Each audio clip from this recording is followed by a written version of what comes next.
इस समय नैमिषारण्य तीर्थ में शादी 88,000 ऋषियों ने श्री सूत जी से पूछा, हे प्रभु, इस कलयुग में वेद विद्या रहित मनुष्य को प्रभु भक्ति किस प्रकार मिलेगी तथा उनका उद्धार कैसे होगा। हे मुनिश्रेष्ठ, कोई ऐसा तप कहिए जिसमें थोड़े समय में पुण्य प्राप्त तथा मनवांछित फल भी मिले। वह कथा सुनने की हमारी प्रबल इच्छा है। सर्वशास्त्र ज्ञाता सूत जी बोले, हे वैष्णव पूज्य, आप सबने प्राणियों के हित के लिए बहुत अच्छी बात पूछी है। अब मैं उस श्रेष्ठ व्रत को आप लोगों से कहता हूँ जिस व्रत को नारद जी ने श्री लक्ष्मी नारायण भगवान से पूछा था और लक्ष्मीपति ने मुनिश्रेष्ठ नारद जी से कहा था। यो कथा ध्यान से सुनो। एक समय योगीराज नारद जी दूसरों के हित की इच्छा से अनेक लोगों में घूमते मृत्यु लोग में आ पहुंचे। यहाँ अनेक योनियों में जन्मे प्राय सभी मनुष्यों को अपने अपने कर्म द्वारा दुखों से पीड़ित देखकर विचार करने लगे कि किसी यत्न के करने से निश्चय मनुष्य के दुखों का नाश हो सकेगा।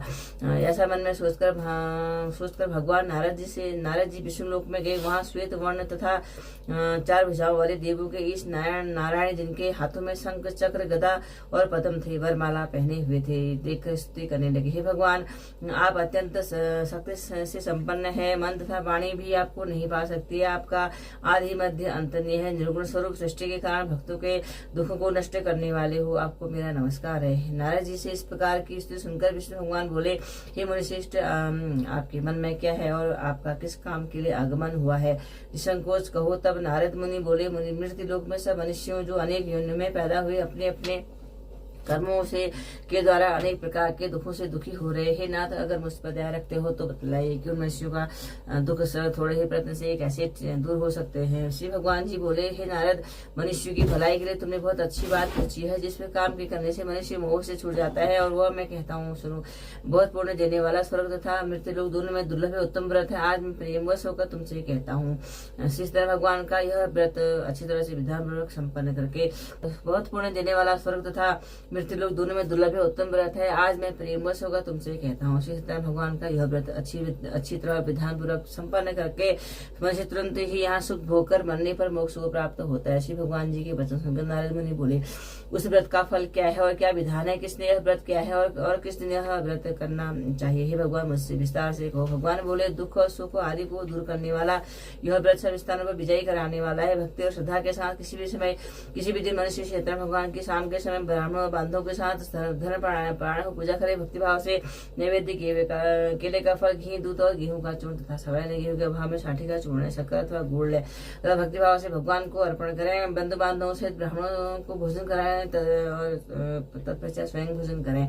रात्रि में नृत्य गीत आदि का आयोजन कर श्री सत्यनारायण भगवान का स्मरण करता हुआ समय व्यतीत करे। इस तरह व्रत करने पर मनुष्य की इच्छा निश्चय ही पूरी होती है। विशेषकर कलिकाल में यही मृत्यु लोक में यही मोक्ष का सरल उपाय है। सत्यनारायण व्रत कथा प्रथम अध्याय संपूर्ण। बोलो श्री सत्यनारायण भगवान की जय। बोलो श्री सत्यनारायण भगवान की जय। द्वितीय अध्याय सूत जी बोले, हे ऋषियों, जिसने पहले समय में इस व्रत को किया है उनका इतिहास कहता हूँ। आप ध्यान से सुनो। सुंदर काशीपुर नगरी में एक अत्यंत निर्धन ब्राह्मण रहता था। वह भूख और प्यास से बेचैन हुआ पृथ्वी पर घूमता था। ब्राह्मणों से प्रेम करने वाले श्री सत्यनारायण भगवान ने ब्राह्मण को दुखी देखकर बूढ़े ब्राह्मण का रूप धारण कर उसके पास जा आदर के साथ पूछा, हे विप्र, तुम नित्य ही दुखी होकर पृथ्वी पर क्यों घूमते हो। हे श्रेष्ठ ब्राह्मण, यह सब मुझसे कहो, मैं सुनना चाहता हूँ। ब्राह्मण बोला, मैं निर्धन ब्राह्मण हूँ, भिक्षा के लिए पृथ्वी पर फिरता हूँ। हे भगवान, यदि आप इससे छुटकारे का उपाय जानते हो तो कृपा करके कहो। वृद्ध ब्राह्मण बोला कि श्री सत्यनारायण भगवान मनवांछित फल देने वाले हैं, इसलिए हे ब्राह्मण, तू उनका पूजन कर, जिसके करने से मनुष्य सब दुखों से मुक्त होता है। ब्राह्मण को व्रत का सारा विधान बतलाकर बूढ़े ब्राह्मण का रूप धारण करने वाले श्री सत्यनारायण भगवान अंतर्ध्यान हो गए। जिस व्रत को वृद्ध ब्राह्मण ने बताया था, मैं उस व्रत को करूंगा यह निश्चय करने पर उस वृद्ध ब्राह्मण को रात में नींद नहीं आई। वह सवेरे उठकर श्री सत्यनारायण भगवान के व्रत का निश्चय कर भिक्षा के लिए चल दिया। उस दिन उसको भिक्षा में बहुत धन मिला, जिससे बंधु बांधवों के साथ उसने श्री सत्यनारायण भगवान का व्रत किया। इसके करने से विप्र सब दुखों से छूटकर अनेक प्रकार की संपत्ति से युक्त हुआ। उस समय से वह विप्र हर मास व्रत करने लगा। इस तरह सत्यनारायण भगवान के व्रत को जो करेगा वह सब पापों से छूटकर मोक्ष को प्राप्त होगा। आगे जो पृथ्वी पर सत्यनारायण भगवान का व्रत करेगा वह मनुष्य सब दुखों से छूट जाएगा। इस तरह नारद जी से नारायण का कहा हुआ यह व्रत मैंने तुमसे कहा। हे विप्रो, हे विप्रो, मैं अब और क्या कहूँ। ऋषि बोले, हे मुनीश्वर, संसार में इस विप्र से सुनकर किस किस ने यह व्रत किया है, हम सब सुनना चाहते हैं, इसके लिए हमारे मन में श्रद्धा है। सूत जी बोले, हे मुनियो, जिस जिसने व्रत को किया है उनका वह सब सुनो।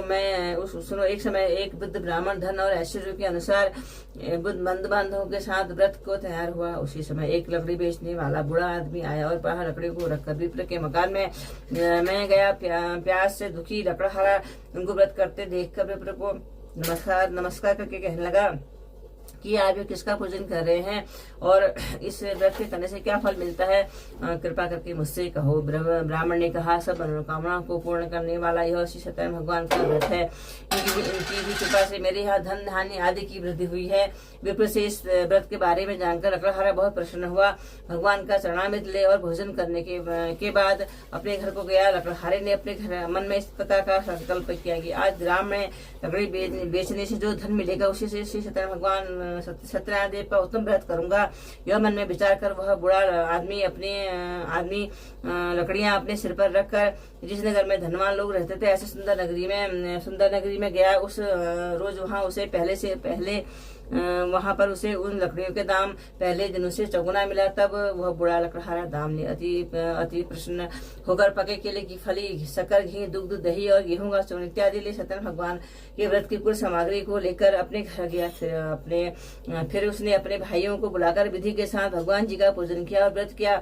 वह उस व्रत के प्रभाव से वह बुढ़ा लकड़हारा धन पुत्र आदि से युक्त हुआ और संसार के समस्त सुख होकर वैकुंठ को चला गया। सत्यनारायण कथा द्वितीय अध्याय संपूर्ण। बोलो श्री सत्यनारायण भगवान की जय। सूत जी बोले, हे श्रेष्ठ मुनियों, अब आगे की कथा कहता हूँ, सुनो। पहले समय में उल्कामुख नाम का एक बुद्धिमान राजा था। वह सत्यवक्ता और जितेंद्रिय था। प्रतिदिन देवस्थानों पर जाता तथा गरीबों को धन देकर उनके कष्ट दूर करता। उनकी पत्नी कमल के समान मुख वाली सती साध्वी थी। भद्रशिला नदी के तट पर दोनों ने सत्यनारायण भगवान का व्रत किया। उस समय वहाँ पर साधु वैश्य आया। उसके पास व्यापार के लिए बहुत सा धन था। वह नाव को किनारे पर ठहराकर राजा के पास आया और राजा को व्रत करता हुआ देखकर विनय के साथ पूछने लगा कि हे राजन, भक्ति युक्त चिंतित से आप क्या कर रहे हैं? मेरी सुनने की इच्छा है, सो आप यह मुझे बतलाइए। राजा बोला, हे साधु, अपने बंधु बांधवों के साथ पुत्रादि की प्राप्ति के लिए एक महाशक्तिमान सत्यनारायण भगवान का व्रत पूजन किया जा रहा है। राजा के वचन सुन कर साधु आदर के साथ बोला, हे राजन, मुझसे इसका सब विधान कहो, मैं भी आपकी कथा अनुसार इस व्रत को करूंगा। कथा अनुसार इस व्रत को करूंगा। मेरी भी कोई संतान नहीं है और इससे निश्चय ही होगी। राजा से सब विधान सुन व्यापार में निवृत्त हो वो आनंद के साथ घर गया। साधु ने अपनी पत्नी से संतान देने वाली उस व्रत का समाचार सुनाया और कहा जब मेरी संतान होगी तब मैं इस व्रत को करूंगा। साधु ने ऐसे वचन अपनी पत्नी लीलावती से कहे। एक दिन उसकी पत्नी लीलावती पति के साथ आनंदित हो सांसारिक धर्म में प्रवृत्त होकर श्री सत्यनारायण भगवान की कृपा से गर्भवती हुई और 10वें महीने में उसके एक सुंदर कन्या का जन्म हुआ। वो दिन दिन इस तरह बढ़ने लगी जैसे शुक्ल पक्षी का चंद्रमा बढ़ता है। कन्या का नाम कलावती रखा गया।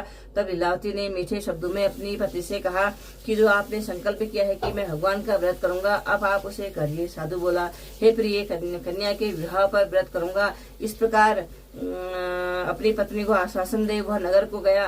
कलावती प्रतिग्रह में वृद्धि को प्राप्त हो गई। साधु ने जब नगर में सखियों के साथ अपनी पुत्री को देखा तो तुरंत ही दूत को बुलाकर कहा कि अपनी पुत्री के वास्ते कोई सुयोग्य वर देखकर लाओ। साधु की आज्ञा पाकर दूत कंचन नगर में पहुंचा। वहां पर खोज कर देख भाल करके लड़की के लिए कोई सुयोग्य वर्णी पुत्र ले आया। उस सुयोग्य लड़के को देखकर साधु ने अपनी बंधु बांधव से प्रसन्नचित अपनी पुत्री का विवाह उसके साथ कर दिया। किंतु दुर्भाग्य से विवाह के समय भी वह व्रत करना भूल गया। तब श्री सत्यनारायण भगवान क्रोधित हो गए और श्राप दिया कि तुम्हें दारुण दुख प्राप्त होगा। अपने कार्य में कुशल साधु बनिया जमाता सहित नाव को लेकर व्यापार करने के लिए समुद्र के समीप स्थित रत्नासारपुर नगर में गया। वहां दोनों ससुर जमाई चंद्रकेतु राजा के उस नगर में व्यापार करने लगे। एक दिन भगवान सत्यनारायण की माया से प्रेरित कोई चोर राजा का धन चुराकर भागा जा रहा था, किंतु राजा के दूतों को आता देखकर चोर ने घबराकर भागते हुए राजा के धन को वहीं नाव में चुपचाप रख दिया जहाँ पर वो ससुर जमाई ठहरे हुए थे तथा चोर भागे। जब दूतों ने उस साधु वैश्य के पास राजा के धन को रखा देखा तो दोनों को बांधकर ले गए और प्रसन्नता से दौड़ते हुए राजा के समीप जाकर बोले, यह दो चोर पकड़कर हम लाए हैं, देखकर आज्ञा दें। तब राजा की आज्ञा से उनको कठिन कारावास में डाल दिया गया तथा उनका धन छीन लिया गया। सत्यनारायण भगवान की ये श्राप के द्वारा उनकी पत्नी घर पर बहुत दुखी हुई और घर में जो धन रखा था चोर चुराकर ले गए। सारे को मानसिक पीड़ा तथा भूख और प्यास से अति दुखी तो अन्न की चिंता में कलावती एक ब्राह्मण के घर गई। वहां उसने सत्यनारायण भगवान का व्रत होते हुए देखा, फिर कथा सुनी तथा प्रसाद ग्रहण कर रात को घर आई। माता ने कलावती से कहा, हे पुत्री, अब तक कहाँ रही वो, तेरे मन में क्या है? कलावती बोली, हे माता, मैंने एक ब्राह्मण के घर में सत्यनारायण भगवान का व्रत देखा। कन्या के वचन सुनकर लीलावती भगवान की पूजन की तैयारी करने लगी। लीलावती ने परिवार और बंधुओं सहित सत्यनारायण भगवान का पूजन किया और वर मांगा कि मेरे पति और दामाद शीघ्र घर आ जाएं। साथ ही प्रार्थना की कि हम सबका अपराध क्षमा करें। सत्यनारायण भगवान इस व्रत से संतुष्ट हो गए और राजा चंद्रकेतु को स्वप्न में दर्शन देकर कहा, हे राजन, दोनों वैश्यों को प्रातः ही छोड़ दो और उनका सब धन जो तुमने ग्रहण किया है उन्हें दे दो, नहीं तो मैं तुम्हारा सब कुछ नष्ट कर दूंगा। राजा से ऐसे वचन सुनकर भगवान अंतर्धान हो गए। प्रातः काल राजा चंद्रकेतु ने सभा में अपना स्वप्न सुनाया। फिर दोनों वर्णिक पुत्रों को कैद से मुक्त कर सभा में बुलाया। दोनों ने राजा को नमस्कार किया और मीठे वचनों से बोला, हे महानुभावों, भाईवश ऐसा कठिन दुख प्राप्त हुआ है, अब तुम्हें कोई भय नहीं है। ऐसा कहकर राजा ने उनको नए वस्त्राभूषण पहनाए तथा उनका जितना धन लिया था उससे दूना धन देकर आदर से विदा किया। दोनों चतुर्थ अध्याय। शिव जी बोले वैश्य ने मंगलाचार करके यात्रा आरंभ कर दी और अपने नगर को चला गया। उनके थोड़े दूर निकलते ही दंडी वेशधारी से सत्यनारायण भगवान ने उनसे पूछा, हे साधु, तेरी नाव में क्या है? अभिमानी हंसता हुआ बोला, हे दंडी, आप क्यों पूछते हो? क्या धन लेने की इच्छा है? मेरी नाव में तो बेलपत्ते भरे पड़े हैं। वैश्य का कठोर वचन सुनकर भगवान ने कहा, तुम्हारा वचन सत्य हो। दंडी ऐसा कहकर वहां से दूर चले गए। कुछ दूर जाकर समुद्र के किनारे बैठ गए। दंडी के जाने के बाद वैश्य ने नित्य क्रिया करने के बाद नाव को ऊंची उठी देकर अचंभा किया तथा नाव में बेलपत्ते आदि देकर मूर्छित हो जमीन पर गिर पड़ा। फिर मूर्छा खुलने पर अत्यंत शोक प्रकट करने लगा। तब उसका दामाद बोला कि आप शोक न करें, यह सब दंडी का श्राप है, अतः उनकी शरण में चलना चाहिए, तभी हमारी मनोकामना पूर्ण होगी। दामाद के वचन सुनकर वह दंडी के पास पहुंचा और अत्यंत भक्ति भाव से नमस्कार करके बोला, मैंने जो आपसे असत्य वचन किए थे उन्हें क्षमा करो। ऐसा कहकर महान शोकातुर हो रोने लगा।